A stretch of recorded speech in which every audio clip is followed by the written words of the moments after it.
UP पेट के इस session में फिर से आपका स्वागत है। देखिए, हम ज़्यादा टाइम नहीं लेते हुए सीधा प्रश्नों पे आएंगे और प्रश्नों को शुरू करेंगे। तो आपके सामने जो पहला प्रश्न है वो इस प्रकार का है कि उत्तर प्रदेश के किस जिले में महाराजा सुहेलदेव स्मारक की स्थापना हो रही है। तो देखिए, महाराजा सुहेलदेव के बारे में थोड़ा सा हम बता दें आपको। तो इनका जो स्थल था वो था बहराइच और श्रावस्ती का। बहराइच प्लस जो श्रावस्ती पड़ता है वो जिला था। इनका जो शासनकाल था वो 1027 से लेकर के 1077 तक ईस्वी तक था। इन्होंने जो है कि गजनवी के सेनापति थे सैयद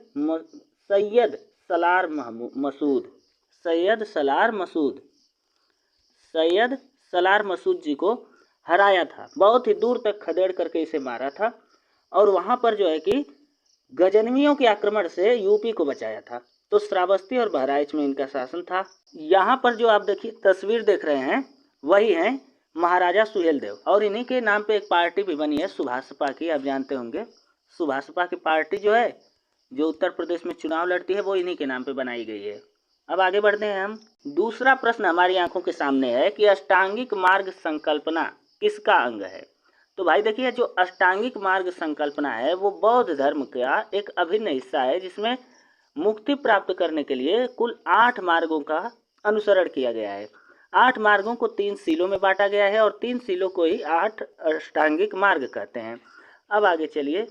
तो यहाँ पर देखिए, जो धर्म चक्र प्रवर्तन सूत्र के विषय के रूप में इसे माना गया कि अगर 8 चरणों पे कोई चलता है तो वह जो है कि धर्म चक्र प्रवर्तन की स्थिति में आ जाएगा और अपने आप को और देश काल को बदल सकता है।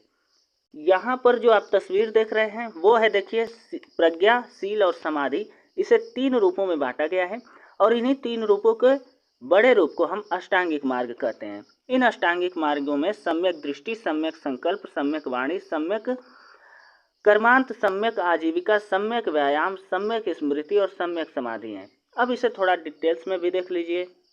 यहाँ पर डिटेल्स में आप देखेंगे तो यहाँ पर जो लिखा हुआ है कि आपके विचार कैसे होने चाहिए, संकल्प कैसे होने चाहिए, उनके बारे में बताया गया है। अब हम आगे बढ़ते हैं भाई। इसके बाद देखिए कि दिल्ली सल्तनत के तुगलक वंश का अंतिम शासक कौन था। तो दिल्ली सल्तनत के जो तुगलक वंश था उसका अंतिम शासक नसीरुद्दीन महमूद था। आप जानिए कि इसके संस्थापक कौन थे। तो गयासुद्दीन तुगलक, गयासुद्दीन इसका क्या था, संस्थापक था। इसमें आप हिस्सा हटा दीजिएगा, ठीक।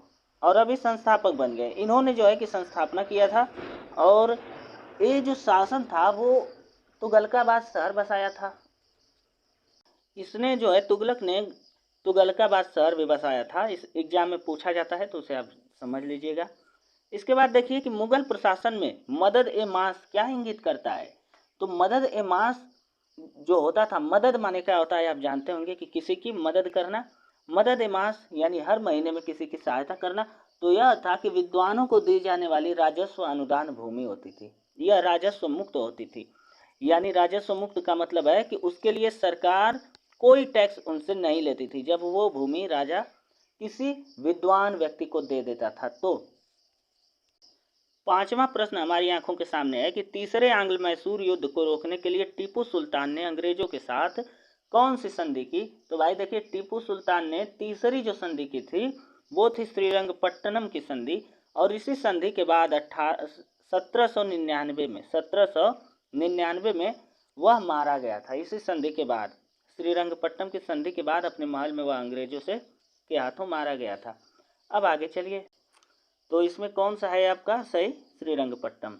भारत में पूंजीपतियों की अलग से पार्टी बनाने का सुझाव किस कंपनी या किसने दिया था। तो वो टाटा। अब आगे बढ़िए। किस विद्रोह का संबंध पश्चिमी भारत से नहीं है। किस विद्रोह का संबंध पश्चिमी भारत से नहीं है।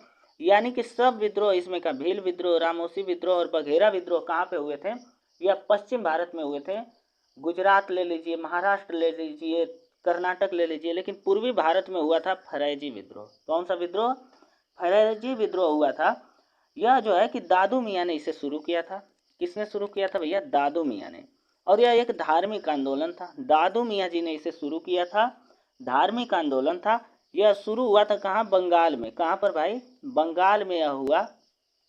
और इसके बाद देखिए कि यह किस संप्रदाय ने शुरू किया था, किस संप्रदाय ने। तो यह शरीयतुल्लाह संप्रदाय का, शरीयतुल्लाह संप्रदाय होता है, उसी से संबंधित यह एक विद्रोह था। 1838 में यह शुरू हुआ था।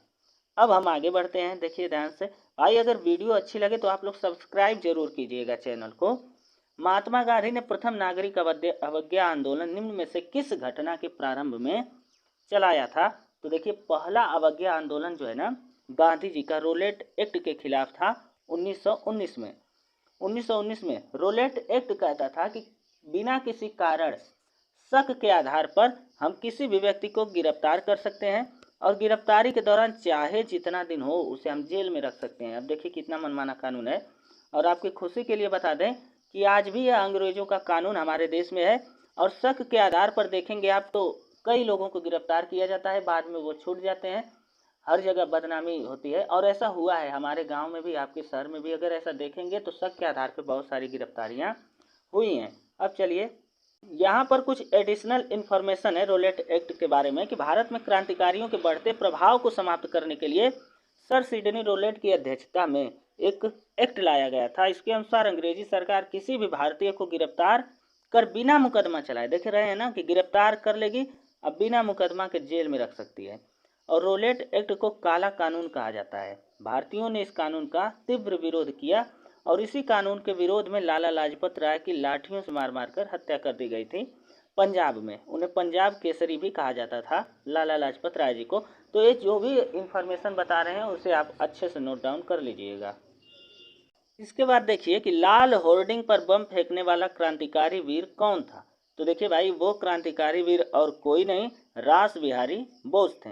इन्होंने होर्डिंग की गाड़ी पर क्या फेंका था? बम फेंका था उसे मारने के लिए, और सफल हो नहीं पाए थे इसमें। और इनके बारे में थोड़ी सी इन्फॉर्मेशन आप देख लीजिए। लेकिन बहुत ही जज्बे भरे आदमी थे और भगत सिंह, चंद्रशेखर आज़ाद जो भी मुख्य क्रांतिकारियों में अग्रणी थे, जो गर्म दल से थे, जो गर्म विचारों के थे, उनके साथ ही आते हैं। यहाँ पर आप देख सकते हैं कि 1905 में क्रांतिकारी गतिविधियों से जुड़े, 1908 में बंगाल छोड़ा, 1911 में होर्डिंग पर हमला किया, 1911 में जापान की नागरिकता भी 1916 में ले ली, और तीसरी शादी वहाँ पे महिला से शादी की जिसका नाम था तोशिको। इसके बाद इंडियन इंडिपेंडेंस लीग की स्थापना की। इनकी जो मृत्यु 1945 में हो गई थी। देख रहे हैं ना, अपने जीवन में ही बहुत कुछ किए थे। अब आगे देखिए यहाँ पर, तो सही कौन सा है? रास बिहारी बोस। यहाँ पर देखिए कि प्रथम विश्व युद्ध में किस देश में भारतीय क्रांतिकारी सक्रिय थे? तो देखिए, जो भारतीय क्रांतिकारी थे वो अफगानिस्तान में थे, जर्मनी में थे, अमेरिका में थे। जर्मनी में तो हिटलर था, तो हिटलर जो है कि ब्रिटेन का घोर विरोधी हुआ करता था और ब्रिटेन से द्वितीय विश्व युद्ध भी शुरू हो गया था 1939 से 45। तो वहाँ पर बहुत से क्रांतिकारी गए हैं। लेकिन फ्रांस में हमारा कोई भी गतिविधि ऐसी नहीं थी, ज़्यादा नहीं थी, थोड़ा बहुत भले रही हो एक आध की। आगे देखिए कि राजाओं की घाटी कहाँ अवस्थित है? तो राजाओं की घाटी भैया मिस्र में अवस्थित है। यह एक पतला गलियारा है जहाँ पर राजाओं को दफनाया गया है, जहाँ पे राजाओं को दफनाया गया है, और मिस्र में स्थित है। इसको आप बहुत बार देख चुके होंगे इससे पहले भी। ये वाला जो पिरामिड है, इस तरह की मूर्तियाँ जो है कि फिल्मों में बहुत बार दिखाया गया है, साथ ही फोटोज में भी आता है। तो इनमें किसे दफनाया गया है? राजाओं को दफनाया गया है। इसके बाद देखिए, असम राज्य में काम कर रही तेल परिष्करण शालाओं में रिफाइनरियों की संख्या क्या है? तो देखिए, असम में 4 रिफाइनरी है। कौन रिफाइनरी है भाई? 4 रिफाइनरी हैं, और उनका नाम आप नोट करना चाहें तो नोट कर सकते हैं। उनका नाम है नुमानाटी तेल रिफाइनरी। एक का नाम है नुमानाटी, दूसरे का नाम है बांगाई गांव, दूसरे का नाम क्या है? बांगाई गांव तेल रिफाइनरी। तीसरे का नाम है नुमालीगढ़। नुमालीगढ़ तो बहुत ही ज़्यादा चर्चा में रही थी क्योंकि इसे सरकार प्राइवेट करने जा रही थी और उस टाइम पे बहुत आंदोलन हुआ था। हालांकि अभी रुका है काम, फिर भी इस पे काम चालू है कि हम इसको प्राइवेटाइजेशन में ले जाएंगे, इसे हम बेचेंगे। और एक है डिब्रूगढ़, एक का नाम क्या है? डिब्रूगढ़। डिब्रूगढ़ देखिए सबसे पुरानी तेल परिष्करण शालाओं में से एक है। डिब्रूगढ़ में 1774 में सबसे पहली बार तेल का खनन अपने इंडिया में किया गया था। तो वो स्थान है डिब्रूगढ़ या डिब्रूगोई। अब आगे देखिए, यहाँ पर जो प्रश्न दिया हुआ है अगला, इसमें जो डिब्रूगढ़ था 4 सही था। विश्व के किस राष्ट्र को शक्करदान कहा जाता है? तो भैया शक्करदान क्यूबा को कहते हैं। दुनिया में सबसे ज़्यादा घनत्व में अगर गन्ना कहीं होता है तो क्यूबा में, तो चीनी भी वहीं ज़्यादा निकाला जाता है क्यूबा में।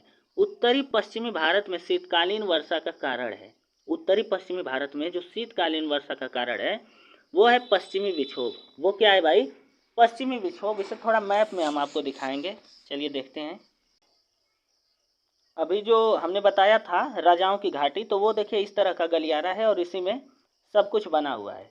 इसी के साथ साथ यहाँ पर आप देख सकते हैं जो असम की तेल रिफाइनरियाँ हैं वो कुछ इस प्रकार की होती हैं और हर जगह की ऐसी होती है। मतलब इसी में क्या होता है, तेल रिफाइंड होता है और जो हम गाड़ियों में बाइक में डला करके इधर उधर दौड़ते हैं। अगला देखिए, यहाँ पर पश्चिमी विक्षोभ को हम दिखाने जा रहे थे। यहाँ देखिए ये है मेडिटेरियन सी यानी भूमध्य सागर। ये कौन सा सागर है? भूमध्य सागर। जब ठंडी का महीना होता है तो भाई यहाँ पे निम्न दाब होता है। हमारे इंडिया में यहाँ पे निम्न दाब होता है। क्या होता है? निम्न दाब। और यहाँ पे हवाओं का दाब ज़्यादा होता है। तो आप जानते हैं कि जो हवा होती है वो निम्न दाब से उच्च दाब से निम्न दाब की ओर चलती है। किधर? उच्च दाब से निम्न दाब की ओर। तो यहाँ पे उच्च दाब होता है, हमारे देश में निम्न दाब होता है क्योंकि गर्मी नहीं होती। सूर्य जो होता है दक्षिण में होता है, तो ऐसे ऐसे हवा आती है और यहाँ पे थोड़ा बहुत वर्षा कर देती है। इंडिया में कहाँ पे वर्षा करती है भाई? यहाँ पे वर्षा कर देती है, ठीक। और उत्तर प्रदेश में भी वर्षा होती है, थोड़ी बहुत बिहार में भी हो जाती है, बारिश कर देती है और ठंडी उस टाइम पे बढ़ जाती है। एक प्रश्न पूछता है कि इसके आने से पहले क्या होता है, तो इस तूफान के हवा के आने से पहले गर्मी का महसूस होता है, हमें गर्मी लगती है थोड़ा थोड़ा, और फिर यह आता है तेजी से सर्दी बढ़ जाती है सर्दियों में। इसके बाद देखिए हमारे सामने अगला प्रश्न है, इसमें क्या है? पश्चिमी विक्षोभ सही था। सूर्य से पृथ्वी तक प्रकाश आने में कितना समय लगता है? तो भाई 8 मिनट। 1000 बार आप पढ़े होंगे। और प्रकाश की गति क्या होती है? 3 लाख किलोमीटर 1 सेकंड में जाता है। 1 सेकंड में कितना जाता है भैया? 3 लाख किलोमीटर। नीति आयोग के संबंध में दिया है, हर बार प्रश्न पूछता है कहीं ना कहीं कि नीति आयोग का संविधान में कोई उल्लेख नहीं है। बात सही है। इसके सदस्यों का कोई भी कार्यकाल निश्चित नहीं होता है, जब भी मन करे हटाए जा सकते हैं और जब भी मन करे लगाए जा सकते हैं। बात सही है। और इनके सदस्यों के लिए कोई निश्चित योग्यता भी नहीं होती। तो बात तो सही है, लेकिन बिना योग्यता का कोई होता नहीं। इसमें बहुत ही बड़े पद वाले होते हैं, IAS PCS होते हैं, कुछ मंत्री होते हैं। तो योग्यता निश्चित नहीं है, लेकिन वही लोग बनते हैं। तो इसमें सब सही है। क्या है? सब सही है। इसकी स्थापना 1 जनवरी 2015 में की गई थी। 1 जनवरी 2015 में इसकी नीति आयोग की स्थापना की गई थी। आपको नीति आयोग का फुल फॉर्म कमेंट करना है। नीति आयोग का फुल फॉर्म क्या होता है भाई? कमेंट कीजिएगा, हम आपके कमेंट का जरूर उत्तर देंगे यदि इस पे कमेंट आया तो। वर्गीज कुरियन किस क्रांति से संबंधित है? तो देखिए भाई, जो वर्गीज कुरियन है वो किस क्रांति से संबंधित है, ये आप लोग जरूर जानते होंगे। श्वेत क्रांति। कौन सी क्रांति? श्वेत क्रांति से संबंधित है वर्गीज कुरियन जी। इनके बारे में थोड़ा और देख लीजिए, बहुत कुछ इनके बारे में हमेशा पूछा जाता रहता है, तो हम इनकी ये तस्वीर भी लाए हैं। और वर्गीज कुरियन जी का जन्म 1921 में हुआ था और यहाँ पर 1940 में उन्होंने स्नातक किया।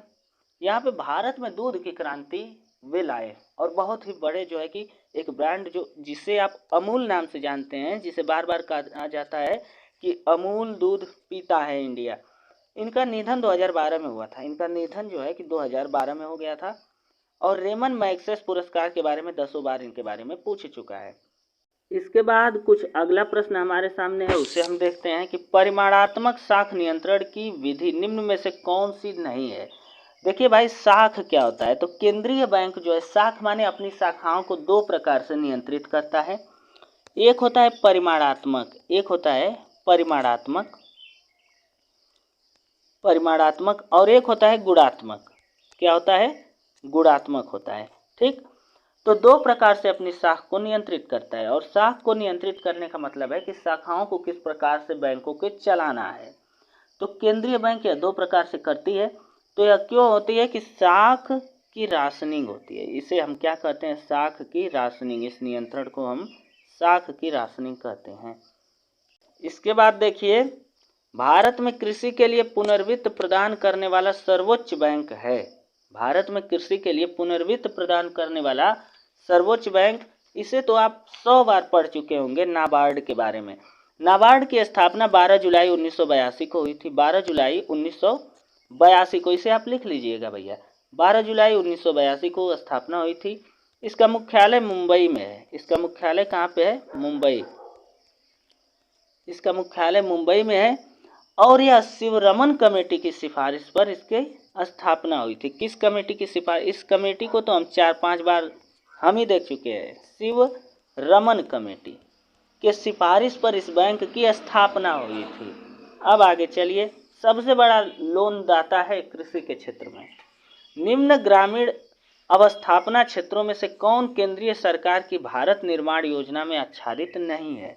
तो भारत निर्माण योजना में जो है कि वो सफाई का प्रबंधन शामिल नहीं है, सिंचाई, जलापूर्ति और निवास देने की बात कही गई है। लेकिन हमारे प्रधानमंत्री जो कि 2 अक्टूबर 2014 को लॉन्च किए थे स्वच्छ भारत मिशन, उसके अभी मनाया गया है, हाल ही में इसे समाप्त किया गया है, तो हाल ही में इसका वर्षगांठ भी मनाया गया है। अब आगे चलिए कि भारतीय संविधान में निम्न में से किसके अंतर्गत पंचायती राज प्रणाली की व्यवस्था की गई है? तो जो पंचायती राज प्रणाली आती है वो राज्य के नीति निर्देशक सिद्धांतों में आती है, संविधान के अनुच्छेद 44 में आती है। ठीक, तो अनुच्छेद 44 में इसकी व्यवस्था की गई है। ठीक है, अब आगे चलिए। इसके साथ ही यह दिया कहाँ गया है राज्य का नीति निर्देशक? तो संविधान के भाग 4 और अनुच्छेद 36 से 51 के बीच में यह दिया गया है। अनुच्छेद 36 से 51 के बीच में राज्य के नीति निर्देशक तत्वों को दिया गया है। भारतीय संविधान में न्यायालय में कौन प्रवर्तनीय है? तो भाई भारतीय संविधान के न्यायालय में मूल अधिकार केवल प्रवर्तनीय है। आपके अधिकार का कोई हनन कर रहा है तो पहुंच जाइए सीधे डंडा लेकर के सुप्रीम कोर्ट के पास, खटखटाइए दरवाजा और देखिए उसका हालत फिर। लेकिन हाँ, ये सब प्रवर्तनीय नहीं है, ये सब आदमियों के ऊपर है। इसके बाद देखिए हुनर हाट वाला तो पुराना हो चुका है क्वेश्चन। आगे बढ़ते हैं हम लोग। निम्न में से किस संघ शासित प्रदेश के प्रशासक को उपराज्यपाल कहा जाता है? तो देखिए इनमें से सभी के प्रशासक को हम उपराज्यपाल कहते हैं। आपकी जानकारी के लिए बता दें कि उपराज्यपाल नियुक्त क्यों होता है? तो यह केवल औपचारिक होता है। मेन रूप से अगर राज्यपाल बैठा देंगे तो वो अपना शासन चलाने लगेगा इन केंद्र शासित प्रदेशों में।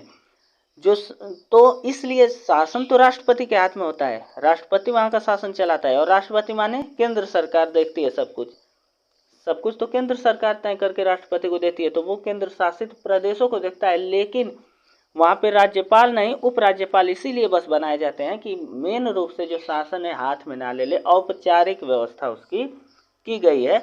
तो सभी केंद्र शासित प्रदेशों में यही है। आगे देखिए कि प्रोसेसर की स्पीड, यहाँ देखिए प्रोसेसर की स्पीड नापी जाती है। तो जो प्रोसेसर की स्पीड होती है वो गीगाहर्ट्ज में नापी जाती है। किसमें?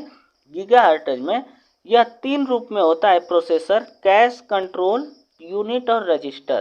कैश कंट्रोल यूनिट और रजिस्टर 3 नामों से होता है और 3 रूप में यह कंट्रोल करता है। यह सीपीयू के अंदर होता है, कैश कंट्रोल यूनिट और रजिस्टर। आगे देखिए कि निम्न में से कौन मूल मात्रक है? तो देखिए मूल मात्रक इसमें सभी हैं। कौन कौन से मूल मात्रक होते हैं उसे आप लोग देख लीजिए। यहाँ पर देखिए लंबाई, द्रव्यमान, ताप, समय, ताप, विद्युत धारा, ज्योति तीव्रता और पदार्थ की मात्रा, 7 गो मूल मात्रक होते हैं। 7 गो क्या होते हैं भैया? मूल मात्रक होते हैं। अब आगे चलिए। यहाँ देखिए कि वर्मी कल्चर में क्या प्रयुक्त होता है? तो वर्मी कल्चर में प्रयुक्त क्या होता है? यहाँ पर देखिए वर्मी कल्चर होता क्या है? सबसे पहले तो केंचुआ पालन होता है। वर्मी कल्चर में क्या होता है? केंचुआ पालन। तो इसमें होता क्या है, ध्यान से समझिएगा। अर्थवर्म, इसमें क्या होता है भैया? अर्थवर्म। वर्म माने होता ही है केंचुआ और अर्थ माने धरती, तो धरती के अंदर का केंचुआ। निम्न में से कौन बेमेल है उसे ज्ञात कीजिए। तो हाई सब शरीर से संबंधित है, हाई सब तीनों, लेकिन जो साइकोलॉजी है वो माइंड से संबंधित है। अब आगे बढ़िए। इसके बाद ध्यान से समझिए कि ठंडा लोहा किसकी रचना है? तो धर्मवीर भारती की। 5 नंबर का हिंदी पूछा जाता है और 10 नंबर का पैराग्राफ देता है। 15 नंबर तो हिंदी में आ जाएगा आपका। ठीक, तो यहाँ देखिए आप कि ठंडा लोहा किसकी रचना है? धर्मवीर भारती का बहुत बार पूछा है। रचना और भारती का एक वीडियो हम करा देंगे, आप समझ लीजिएगा। अशुद्ध वर्तनी वाला शब्द क्या है? तो साहित्यिक तो शुद्ध है, अहल्या भी शुद्ध है, आविष्कार भी शुद्ध है। देखिए यहाँ पे क्लिष्ट, क्लिष्ट नहीं होता, कलिष्ट नहीं होता, बल्कि क्लिष्ट होता है। क्या होता है? क्लिष्ट होता है, आधा क रहता है। अब आगे चलिए हम लोग देखते हैं मनोहर में कौन सी संधि है। तो मनोहर में विसर्ग संधि है। कौन सी है? मनः धनहर। काला अक्षर भैंस बराबर लोकोक्ति का अर्थ क्या है? तो एकदम से पढ़ा लिखा नहीं होना, मूर्ख, बिल्कुल पढ़ा लिखा नहीं होना, मूर्ख होना। और तो ध्यान से समझिए। इसके बाद तामसिक का विलोम क्या है? तो सात्विक। तामसिक का विलोम क्या होता है भैया? सात्विक होता है।